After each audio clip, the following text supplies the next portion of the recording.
Next बेटा मैं आपको बताती हूँ डिफरेंस में हम क्या पढ़ेंगे एसेक्सुअल और सेक्सुअल में, कि एसेक्सुअल में आइडेंटिकल जो प्लांट्स है वही हमें मिलेंगे, ठीक है। सेक्सुअल में कुछ चेंजेस आ सकते हैं उनके अंदर, ठीक है।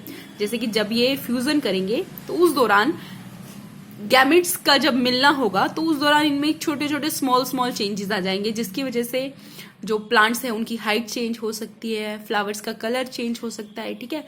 मीन्स कहने का मतलब है कुछ वेरिएशंस आ सकते हैं प्लांट्स के अंदर, ठीक है। एसेक्सुअल मोड ऑफ रिप्रोडक्शन में कोई वेरिएशन नहीं आएंगे, कोई न्यू चेंजेस आपको देखने को नहीं मिलेंगे। जो प्लांट्स है वो आइडेंटिकल रहेंगे प्री एग्जिस्टिंग प्लांट से, ठीक है। दूसरी बात है कि energy, asexual mode of reproduction में जो एनर्जी लगती है, ठीक है, प्लांट्स की, वो कम लगती है as compare to sexual mode of reproduction. Sexual में क्या होता है, पहले फ्लावर पूरा ग्रो होगा, ठीक है। जब प्लांट पूरा वेल ग्रो हो जाएगा, उसमें फ्लावर बियर हो जाएंगे, उसके बाद ये फर्टिलाइजेशन होगा, उसके बाद ही न्यू प्लांट्स बन पाएंगे, ठीक है। बट इस दौरान एसेक्सुअल मोड ऑफ रिप्रोडक्शन में क्या होगा, एक तो ये बहुत जल्दी हो जाता है, quickly new plants can be produced in small time, and plus में जो एनर्जी यूज होगी वो भी सेक्सुअल मोड ऑफ रिप्रोडक्शन से कम होगी। अंडरस्टूड। सो बेटा एसेक्सुअल मोड ऑफ रिप्रोडक्शन, अगर हम बाकी ऑर्गेनिजम्स की बात करें, ये तो हमने प्लांट्स का पढ़ा था, ठीक है। प्लांट्स में डिफरेंट डिफरेंट मेथड्स है, वो हम आगे पढ़ेंगे। बट उससे पहले हम कुछ ऑर्गेनिजम्स के अंदर एसेक्सुअल मोड ऑफ रिप्रोडक्शन पढ़ लेते हैं, जिसके अंदर जो पेरेंट की बॉडी है उसी से नए इंडिविजुअल्स बन जाएंगे। वो पेरेंट चाहे मेल हो चाहे फीमेल हो, it doesn't matter, okay. So the process by which new offsprings are produced from the cells of single parent without the production of gametes, इनमें कोई gametes नहीं बनती है, कोई सेक्स इन्वॉल्व नहीं होता है, that process is called asexual reproduction. So generally आपने asexual mode of reproduction किस किस के अंदर देखा है बेटा, यीस्ट के अंदर, ठीक है। यीस्ट एक यूनिसेलुलर फंगी है। हाइड्रा के अंदर आपने asexual mode of reproduction देखा है। बैक्टीरिया के अंदर हम स्टडी करेंगे, एंड अमीबा के अंदर भी आपने देखा है कि एसेक्सुअल मोड ऑफ रिप्रोडक्शन है। अमीबा स्प्लिट हो जाता है इनटू 2 डॉटर सेल्स। बैक्टीरिया भी बाइनरी फिजन से स्प्लिट हो जाता है। हाइड्रा के अंदर बडिंग होती है, यीस्ट के अंदर भी बडिंग होती है, ठीक है। जो और दूसरे हैं स्पाइरोगायरा ग्रीन एल्गी जिसको हम बोलते हैं, उसके अंदर क्या होता है, फ्रेगमेंटेशन होता है, वो अपने पीसेस में कट हो जाता है। क्लियर है। इसी तरह से एक प्लेनेरिया, ठीक है।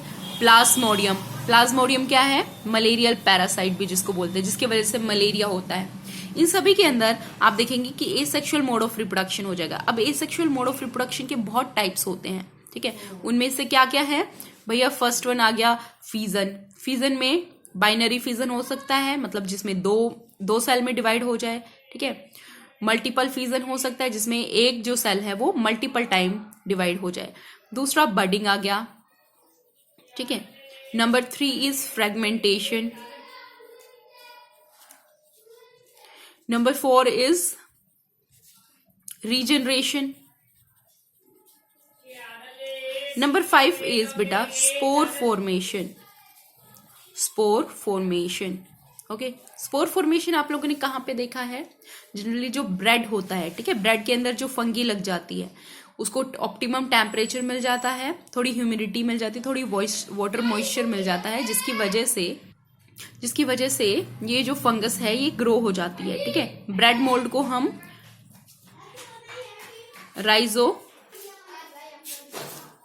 राइजोपस भी बोलते हैं। क्लियर।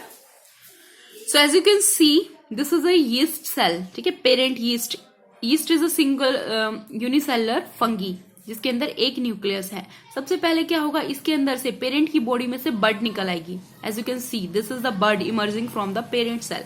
अब ये जो बड है ये धीरे धीरे डेवलप करेगी। जो न्यूक्लियस है वो 2 में डिवाइड हो जाएगा।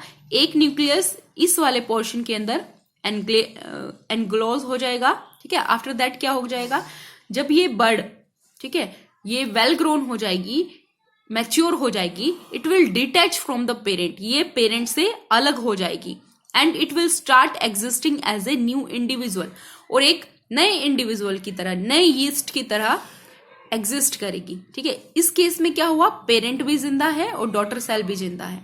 क्लियर है? सो एसेक्सुअल मोड ऑफ रिप्रोडक्शन में कई बार ऐसा होता है कि पेरेंट नहीं बचता, ठीक है, डॉटर सेल्स में टूट जाता है। जैसे अमीबा में हम पढ़ेंगे, ये सिंगल अमीबा है, ठीक है, जब इसका ब्रेक डाउन होगा तो ये स्प्लिट हो जाएगा इनटू 2 हाफ्स, ठीक है, जिसकी वजह से न्यूक्लियस पहले डिवाइड होगा, फिर साइटोप्लाज्म डिवाइड होगा। Firstly nucleus divide and then cytoplasm जो है उसको सराउंड करके डिवाइड होगा। एंड आफ्टर दिस हमें 2 अमीबा जो है, ठीक है, वो देखने को मिलेंगे, ईच हैविंग 1 न्यूक्लियस।